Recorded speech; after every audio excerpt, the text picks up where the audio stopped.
Sri Lanka fights the coronavirus, there is another battle brewing up. It's a battle between the opposition and the government. The opposition is calling for Parliament to reconvene, but we see a negative response from the government. To discuss this issue and everything else related to the coronavirus, with me is the United National Party leader and former Prime Minister Ranil Wickremesinghe. What is your take on the current situation in the country with regards to the coronavirus? The problem is that the countries which have really been able to have some grip on it has done extensive testing. Germany was doing 100,000 a day. South Korea did 20,000 a day. On that basis, we are half the population, we're doing 10,000. We haven't the capacity. So testing is coming in. England is trying to bring in testing. I think Italy has started. It will be necessary, especially if you want the economy to function. And there should be a gradual lockdown, gradual easing of the lockdown, but that can be done only there is testing, and then you look at the areas where the virus is low, you go ahead, you ease the lockdown, and then if there is any sign of the virus catching on, you put it in again. So otherwise there will be panic. So I would recommend, and we do recommend, that you do the testing and at least start with 3,000 and build it up. You have to get the equipment from out, you have to get the mask from out. We haven't got enough from what I understand, but this is the approach that has been suggested. Looking at what President Gotabaya Rajapaksa has done so far to contain the spread of the coronavirus, would you say that the President has done enough? The phase 1 was a lockdown. We have to do that because we didn't have the testing equipment. And that went off well. I must say the President, the health services, the security services all worked out and got a good lockdown. It was not like European countries where people were going out. But you have two more stages. Once you have a lockdown, then you have to ease the lockdown, and that requires to see the numbers go down. And that is dependent on testing.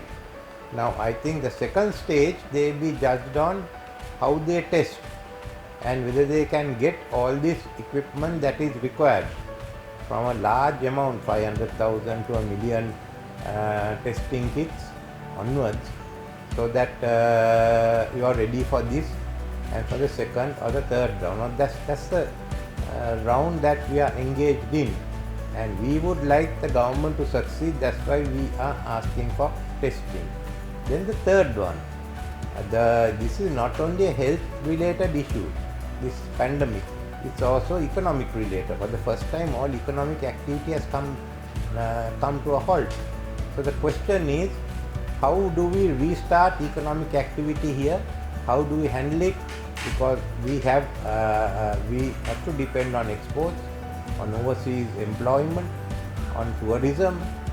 On the other hand, we have a balance of payment crisis. So that's the third one. Each hurdle is higher than the other. The first hurdle has been cleared. Now you've got to go on to the second hurdle, and from there go to the third one. As far as we are concerned, we are willing to help the government, because this is not a time to play adversarial politics, I don't think, throughout the world. So we have to see how the different parties can work together with the government. What we can do is, it's a question of what the government and we can agree. So far the government hasn't asked for anything, but then we can say where they are good and also point out where we think far more work has to be done. In the first round, this 5,000 rupees was given out on a political basis. So on that one we did take the issue up, and there has been results in some areas. But the politicization does not in any way help. If someone were to say, look, the government seems to be handling things on its own, why does it need your support or the support of the opposition? How would you respond to that? No, this is a national crisis, the type we have not seen before. We've seen disasters, we have seen internal turmoil, there has been World War when we were the colony, other countries have done it. Here you don't know what you're fighting. The earlier people knew they were either facing Spanish flu or SARS or HIV.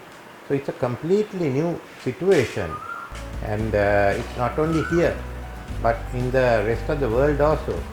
But of course the other parties are also active in giving out their viewpoints. You spoke earlier about what you would have done or what you would like to see done. There is a concern that this government may have acted on this matter a bit too late. Would you say that is the case? Well, the government acted that time it was a pandemic was declared. So within the WHO standards they have acted. But there are governments that acted early, and I think we should have done that, in my view. In one of your recent interviews, you said that there needs to be a global effort to address this issue. But with the US and China fighting each other and the World Health Organization caught in between, who would you say needs to take the leadership role here? No, for mine, I would say you need global leadership. The pandemic is global. So how do we counter it? It's not only countries. Now, for instance, look at the big problem we have of obtaining masks, how a sort of a wild market operates on it, getting the necessary people, doing the testing. So that's one part. The second is the economic consequence of the pandemic, which is affecting every economy in the world. So these require global discussions. When the global financial crisis of 2008 happened, President George W. Bush, in his last few months in office, called the G20. He held a meeting and they came up with a plan, and after that, though he gave up his office, Gordon Brown and others took it forward. So they had some plans, right or wrong, they acted on issues like climate change. There has been global leadership. On things like the piracy off the Horn of Africa, people have acted. So this instance, there has been no global leadership. How can we expect a globalized trading system or a globalized, semi-globalized economy to operate when there is no leadership? I think it's up to the main countries to decide how they are going to carry on. We need USA, we need China, and everyone has to have a minimum level of understanding. As far as the WHO is concerned, the USA has made certain allegations against the Director General. Well, that can be investigated, but I don't think the WHO should be the victim of that inquiry. So you would say suspending funding for the WHO is not the right move at this moment? No, if the step they could have taken was to ask for an inquiry or to ask for an explanation. Certainly, so this is, you are in fact getting into politicization. Then what happens? The research gets politicized in turn, and it's a world that suffers. Because the researchers are doing a wonderful job, though they may not have got the final results. And when you politicize it, then that is bad. There is also talk on the need for accountability with regards to where this virus came from. Do you think that is something that needs to be looked into at this moment? It has to be looked into, but I think that is not the priority. The question of coming in from a Wuhan lab has been ruled out by many. Then if it started in, some say in Wuhan, some say more in the southwest China borders, some say just outside that. There are so many different theories. So all that has to be looked into, or whether it was in some other part of the world and it came to China, as some of the Chinese claim. The secondly is the time taken to reporting it. In the case of China, whether there was a deliberate delay or not, but there has been delay on parts of so many countries. Even the USA, the UK, many countries did not act. When China got it, many European countries thought, well, it's a Chinese affair, it won't hit us. But they been hit. They've been hit worse than even China. And a lot of people say that we may be on the next stage of the peaking. It's been China, it's been Europe, it's going to US, now it's come here, into our part of the world. And with the opposition calling for Parliament to reconvene to address this issue, some of the opinion that this would sort of scuttle the ongoing efforts to contain the virus in Sri Lanka, be it politically or otherwise. Is it such an attempt, or would it become such an attempt? No, any attempt, any reconvening of Parliament will not be such an attempt.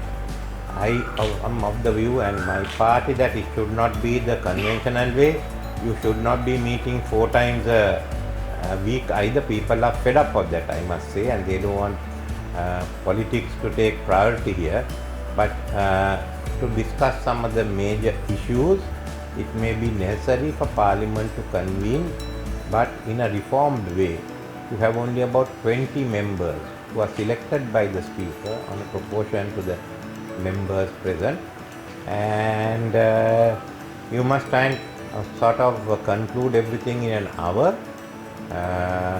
If they are worried about live broadcasting, it can be done later.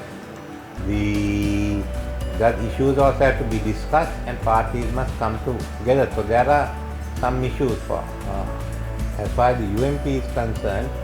We think that the country, we have the view that the country requires a lockdown law. You can't operate it only with the curfew, which many people feel are not legal but are not challenging it at the moment. Lockdown laws will still allow some activity around your house without having a curfew. Also, it will not allow people to go out. Then compulsory testing has to be got in. Then you have to define the powers of the police and the other armed forces in regard to helping out on these issues. So then new laws passed by UK and European countries. They have quarantine laws which they updated even up to a few years ago, but they found it's not enough, so we can't act on that. I feel we need it, but then that's a short process, about 15 minutes on one day and 1 hour thereafter, hoping that no one challenges it in the Supreme Court. So there are others who want to take other issues. So I mean, on what has to be taken up, government and we would have to discuss. Also, there are constitution issues. They can go on with Parliament, without Parliament after 3 weeks. So I think it's better that we meet in private, the government and the opposition, try to settle it. I don't think we should allow this to become a big controversy when we have so many other things to do, when people's lives, their food, their health, their income, all of that has to be done. Do you think our economy can recover? I mean, we've already been hit by the Easter tax. With the coronavirus as well, do you think that Sri Lanka can recover? The economy was picking up after the Easter tax. Our main issue was really with tourism and the confidence investors, as investor confidence returned, I must say. Tourism was also picking up by December last year. But this is not only about Sri Lanka. The whole trading system has stopped. Our markets are not functioning. As you say, the buyers are not functioning, the consumers are not functioning, because their economies have come to a halt. They can't market, they are not earning money to buy. And similarly, the producers and the manufacturers are suffering because their systems are not working. Planes are not flying. So at both ends nothing is happening. Then how do you start it? And where is the money? This year there won't be money. IMF forecast at the moment says growth will return next year. I do not know if this goes on for longer this year, it will affect next year. Growth is year after. So these are some of the issues that we have to face. IMF has asked the creditor countries to give moratorium. But remember that the bulk of our foreign debt comes in international sovereign bonds. So what we have to do, look at it, how do we handle that part? And our revenue figures are falling, seriously. Mr. Wickramasinghe, thank you for joining us. Thank you.